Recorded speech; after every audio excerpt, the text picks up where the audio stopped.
দেখো বন্ধুরা, বাজার থেকে একটা কচ্ছপ নিয়ে এসেছিলাম ছোট্ট দেখে, পাল বড় করব বলে। কিন্তু দেখো ও কিছুই খাচ্ছে না, তাই এইখানে এখন ছেড়ে দেবো ওকে, ও যাতে এইখানেই বড় হয়।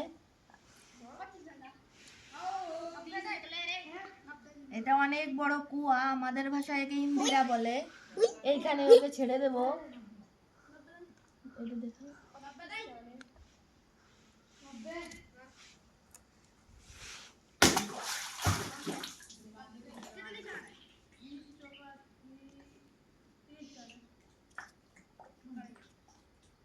দেখো ছেড়ে দিয়েছি এইখানে নিচেই। এখানে অনেক জল দেখা যাচ্ছে না, হয়তো অনেক নিচে হয়ে গেছে, শুকিয়ে গেছে। যখন যখন বৃষ্টি হয় তখন এটা পুরো ভরে যায় জলে। ও যেন বেঁচে থাকে, সবাই আশীর্বাদ করো। দেখো দেখা যাচ্ছে না, অনেক নিচে চলে গেছে।